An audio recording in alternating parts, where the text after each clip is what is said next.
Hi guys, it's Shadow Boy here. So, I'm doing a video today on Wortcunning and plant lore, and I think it's something that needs to be discussed because it's something that's going to help people, okay? But before I go into that, one of the things I wanted to say is I want to apologise. And I want to apologise first of all for not making as many videos as I normally did. I've been a bit scarce recently, particularly off the internet, so I do apologise. And the other reason as well is I want to apologise for the shop.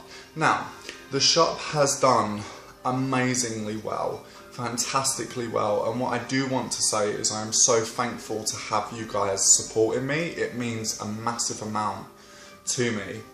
It means so much to me to know that you guys are supporting me and you are there, and all the lovely comments and the likes and subscribing and sharing, and I am so thankful to have such lovely viewers such as yourselves, and it's something I don't actually do. I don't actually thank my subscribers as much, and thank you so much from the bottom of my heart. Your support has helped me massively and still continues to help me massively, whether it be to give research for these videos, or sort of spur me on to give research and information in these videos, or whether it be ideas for new videos, or whether it be down to the Bocca Botanica. You guys really help me out massively, so thank you. In regards to the shop, the Bocca Botanica, things haven't been moving as fast as they should do, so first and foremost I do apologise for that. Part of the reason is that the last 2 years working 12-13 hour shifts have been very intense, and so now I have a lot of time off. I've kind of gone, oh, I'm going to see all the things and do all the things, and it's kind of made me realise after sort of 2-3 years of working like that you need to live your life, you need to experience things, and I am going to be working on the Bocca Botanica, and admittedly it's something I need to pull my finger out on, so apologies if I haven't pulled my finger out, because I kind of need to. After the Ridgeway, around about autumn time, you guys should see some more stock coming out and should see some more exciting things, so thank you for holding tight, and things will come, and I do apologise massively, but at the moment a part of me has just kind of been living, just as a human, just seeing loads of places. I was in Amsterdam last month. The month before that I was in Edinburgh, which is one of my most favourite cities in the UK, and one of my best friends has moved up there. Such a shame we're going to have to go to Edinburgh more now. But anyway, so yeah, that's kind of been happening. And obviously planning the Ridgeway as well, so things have been a bit like blur, so sorry if my energy has been a bit scattered and I've not been as focused on the Bocca Botanica as I should be. I need to pull my finger out. So yeah, plant lore, folklore and plants, and this is one of the things I want to talk about, especially for somebody who may be first starting off within traditional witchcraft or hedge witchery, or someone who is a native city dweller like myself, who doesn't come from a rural background, who is a city boy or city gal. So, in regards to this, plant lore plays a massive part in British folklore, and we see it everywhere, whether it be nailing someone's hair to an ash tree to try and cure them, whether or not it be working with a rowan charm, tying a clootie charm around a particular tree, whether or not it be the conjunction of certain herbs to stop a witch's power, such as vervain, St John's wort, trefoil, dill, yeah, the combination of herbs.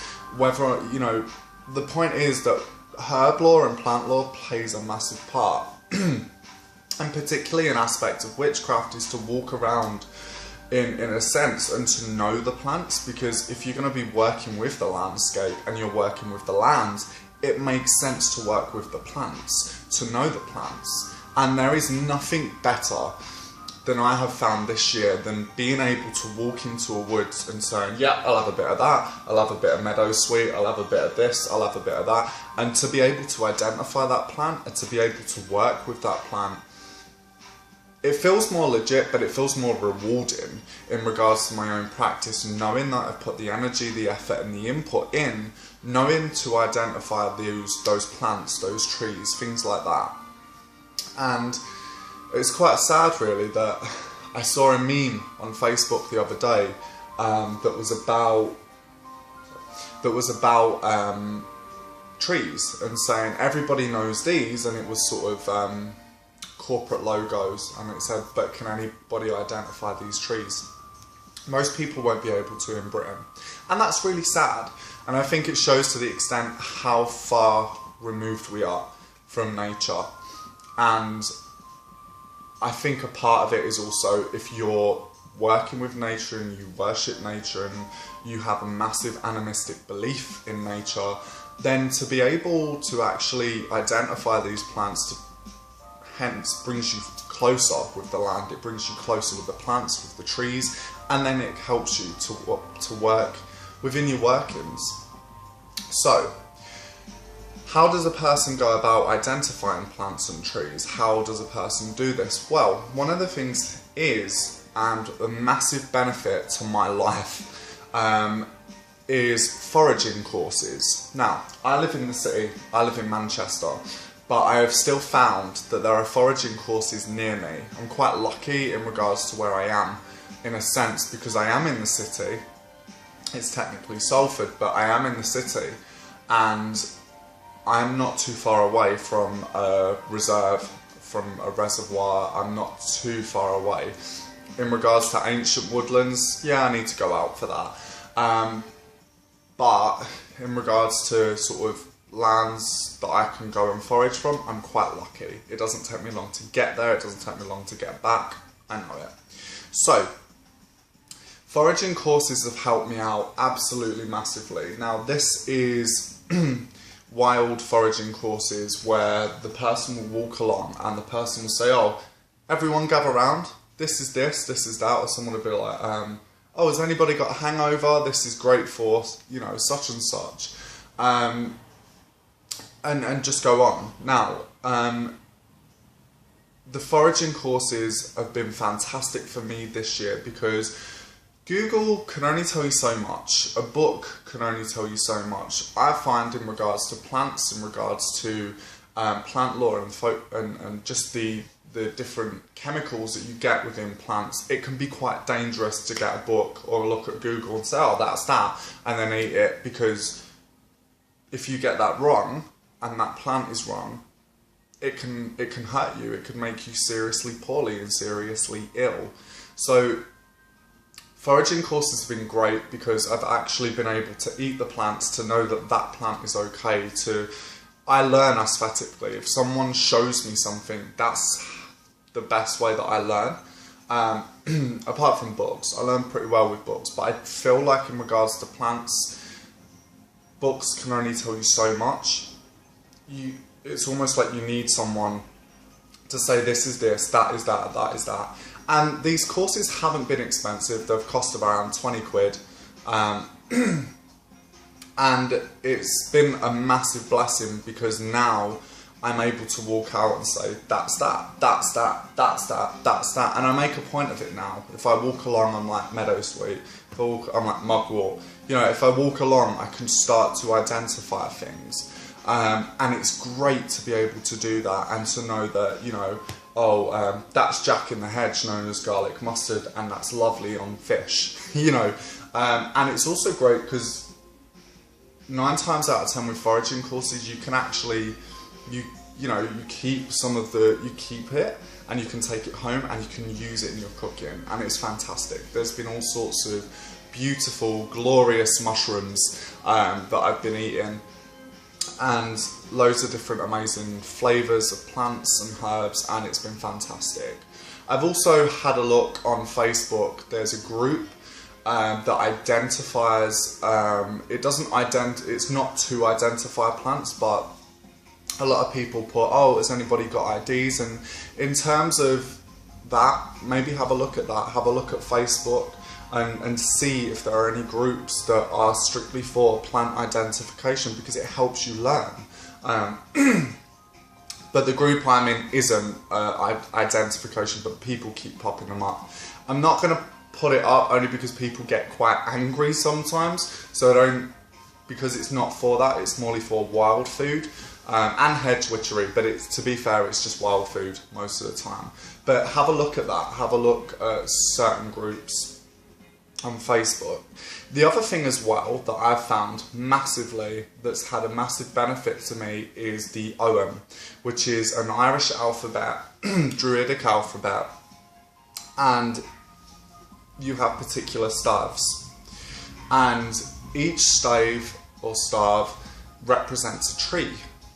And so through learning the OM or OGM, I have found that trees have been 10 times more easier to identify, and you can you can go around the year with it. You could have a look at, you could go weekly with it, things like this. But it's been very rewarding working with the OM, because through looking at the particular trees, through looking at the particular what those hold within folklore as well, you gain a deeper understanding, a deeper occult understanding. But from a practical point of view, you gain an understanding of what they look like, of if they have any medicinal properties, things like that. And I think that's really important for someone to be able to identify the trees, because the trees have an immense sea of folklore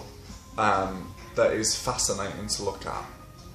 So I think in terms of enhancing your folk magical practice, being able to identify plants, being able to identify trees helps. I'm not like an expert, I'm not like, fucking Delia Smith of like wild cooking or, anything like that, or foraging. But I've got to a point now where I have a basic understanding of what is what, and I love that, and I'm able to use that and utilise that. And I know I've repeated it, but there is nothing more rewarding than that, to be able to do that. It's really, really rewarding to be able to walk around the woods and identify it and know what they are. So yeah, please have a look at that, because it's something that's very useful and it's something that helps massively. And in terms of learning the trees, the OM is a fantastic, depending where you are in the world, obviously the OM is based for around sort of Ireland, which Ireland's climate would be very different from, say, the Philippines or Taiwan, so bear that in mind. But have a look, definitely have a look and see, because you will learn a lot. And how can, it's all well and good us saying, oh, I work with the land and things like that, and that's great, but you have to sometimes actually work the land physically. Sometimes it is about knowing what grows on the land. And I think if you're able to identify what grows on the land at particular times of year, so for instance, a crossroads near me, there is a fuck ton of mugwort that just grows each year. And it's got to the point now, like, I have all the mugwort, I can't have any more mugwort. But I know that, and I know that that grows each year. And for where you are, for where you live, it's a really, really handy thing to have.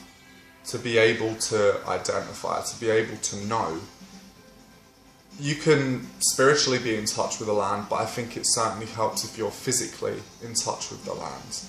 And the other thing as well, before I finish this, is that in terms of getting to know the plants and getting to working with the spirits of the plants, and Keldon Mercury done a fantastic video actually on this, which was about growing plants and actually, having the plants grow. You won't be able to see, I'll post a video, a picture on my Facebook, but I have belladonna growing out there, I have foxglove growing, I have vervain,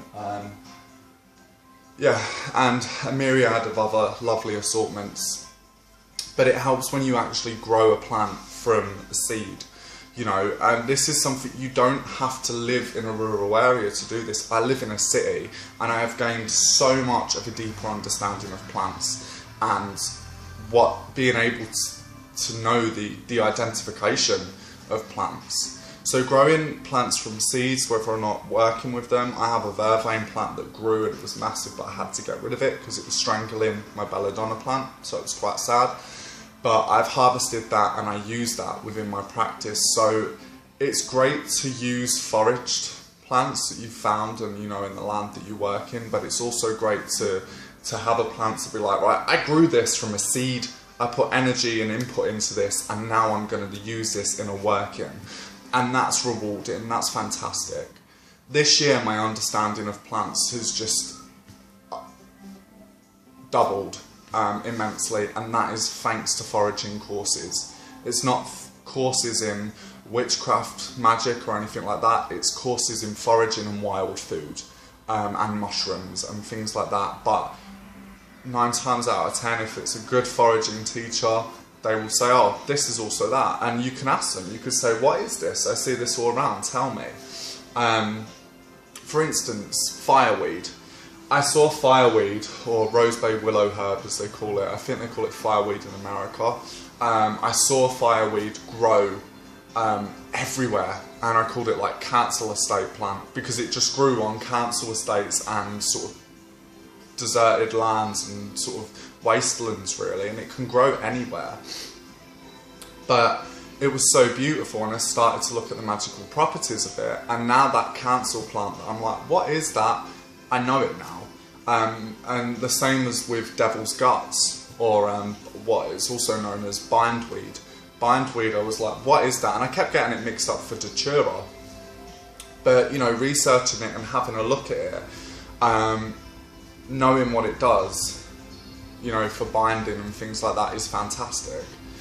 Because it strangles other plants, so it's fantastic for binding.